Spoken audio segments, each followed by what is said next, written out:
Okay, so we've heard from the very visionary side of things. There's actually a very ugly side of West Papua, which Bernie's going to address now. It's a very small facet, but it's just what she's come across. Bernie is our friend from Fiji and joined us maybe a couple of years ago. She's produced a book which she will tell you about, and it's through that she's come in contact directly with the Indonesian government.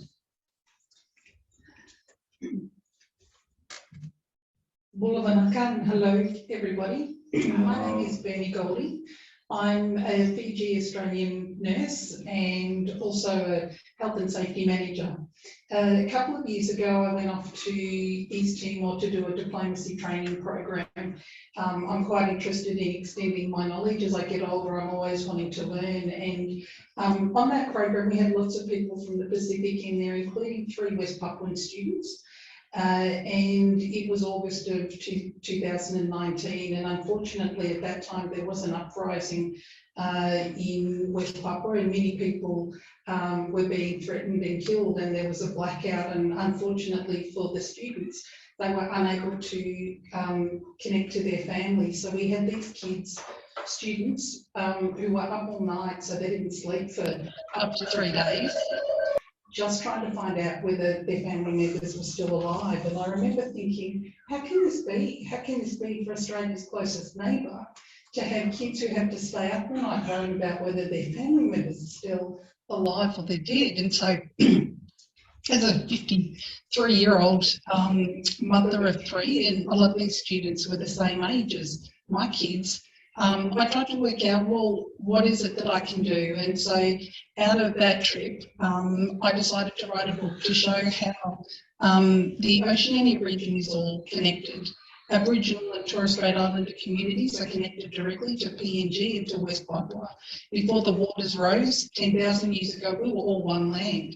And so from there, the Melanesians connect to the Lapita people, who are quite often what they call the ocean, the wayfarers. So those communities, that's who we are, Micronesian, Melanesian, Polynesian. We are all connected in that space, and we all are, you know, in terms of the biggest thing in the world is the Pacific Ocean. So although we are 24 small nations, Australia being the biggest, but PNG being second in there, and West Papua, of course, having minis as well, it's really important that we see where all those connections are and that we all have a part to play. As an Australian, I actually have to ask some forgiveness because we sit by really quietly as what goes on up there is not really heard, and it's not politically, I guess, in favour. We have resources that we have managed to acquire from a lot of the Pacific, and so quite often we're expecting people in the Pacific, including West Papua, to come up with the answers to climate change, to come up with the answers to their own independence, and to be compliant and quiet about it and not complain.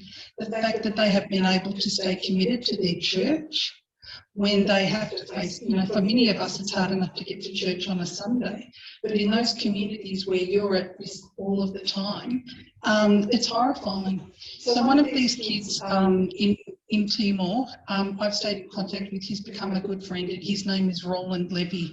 Roland wrote a book and helped me with some of the translations. So my book, Children of the 12 Tribes, really connected from the Australian Indigenous communities all the way through to Tokelau Niue, just to show how old our communities really are. We're 65,000 in Papua, and West Papua's case, 35,000 plus years in the making. So I wanted to document all of that, and he wrote a really good story for me. On the 3rd of March, so a week and a half ago, he was forcibly taken from his university dormitory in the early hours by 14 plainclothes people that we now believe to be police. He's studying in Jakarta, and he was taken to, we believe, a police station where he was interrogated for some time. I've now only just found out that he is now in prison. He's locked in a cell with 70 other people. He is sick.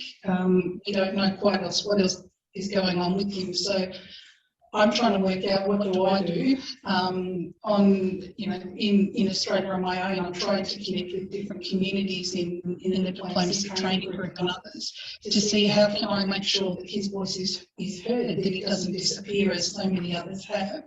And to make sure that people know his name. He's a student, he's this really bright, young, peaceful kid who's now been arrested. So I hope he and his friend Kelvin Malama are still safe and that they're still alive and well somewhere and that people are representing them. In the book, he wrote a story called Where Else Should I Go? And it really talks about, when we were young, we were all connected to our land and our communities, but it's all been taken away. And so that now we have to live in fear if we just want to say that we want to be independent. And so all I just want to do is for myself to be allowed to live and for me to be able to live with my family. And I think it's so terrible, for a place that's so close to Australia, that is the life for a bright young 23-year-old. So I have reached out. The only thing that I could think to do was to reach out to the foreign minister and to different communities I have, but I know my communities are really limited. So I'm thrilled today, Louise and Jacob, to be allowed to at least have Roland's name heard around the world. That's quite exciting for me. And, to Roland and to Kelvin, but to all those other people in West Papua who are in prison being forcibly detained or tortured or have been killed in their country. I think it brings a little bit of peace that you have some people in different parts of the world who stand in solidarity with you, and we are trying in our fragmented ways to do our little bit to make sure that you're growing here. So thank you very much, and certainly acknowledge to all of the West Papua people in there, and we acknowledge your ongoing fight, and thank you very much for your time.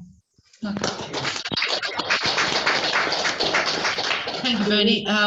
Your friend is actually, I think you said he's East Timor, just in case anyone's confused, he's West Papuan. West Papuan, but we met in East Timor. Yes, yes. And so he is one among, I don't know, we don't know how many are being dragged off to prison.